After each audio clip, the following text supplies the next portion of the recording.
Duolingo stock is down. Investors are spooked. Apple and Google have just launched AI tools that look like a direct attack on Duolingo's entire business. Apple's new AirPods can translate live conversations. Google has a new app that creates lessons on the fly. Meanwhile, Duolingo is expanding into chess and music.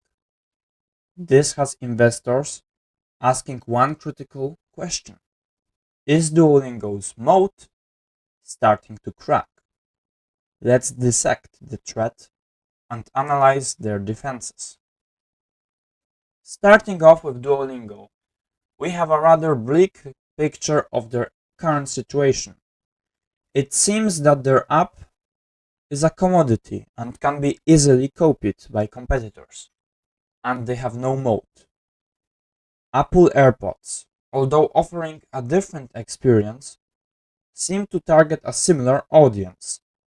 People who want to communicate in a foreign language easily. I won't say that this won't create any churn. I believe it does have that potential. But let's not forget the big picture. Duolingo isn't just about languages, which leads us to another key issue.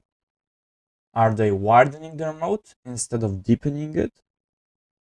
That certainly is a possibility with the rapid development of courses using AI.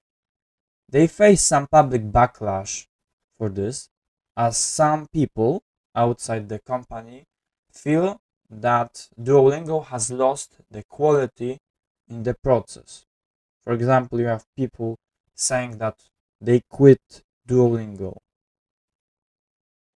So let me give you the first bull argument. Their network mode. This is the value of the people who are on their app.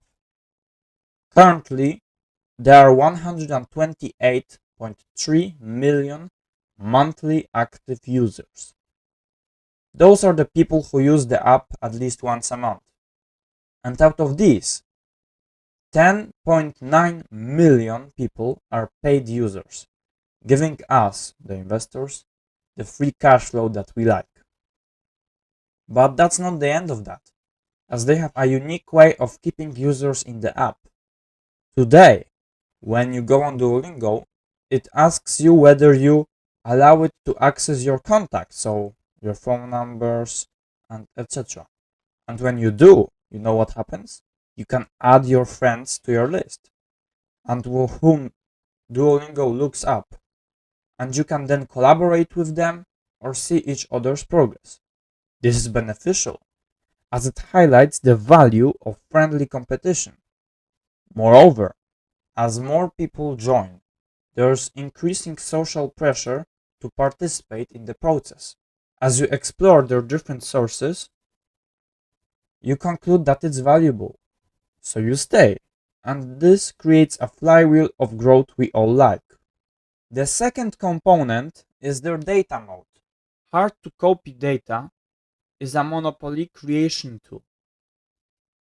If you are an investor, you must know by now that Duolingo is running A/B tests on the users of their app so that they can adapt to users' preferences.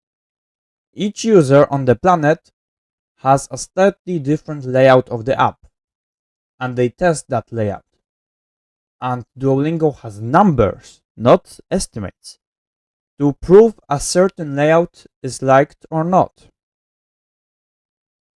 And so, data-driven decisions are the best.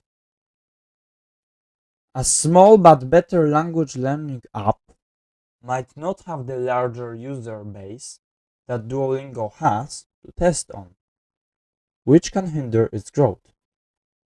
Duolingo's owl, however, can keep flying. Now we get onto their brand mode. Imagine you learned a language on Duolingo without all these characters you see in the app. How would you react to their courses? I recently watched a video on how they achieved that addictive behavior. And the secret thing is the human-like behavior of the characters.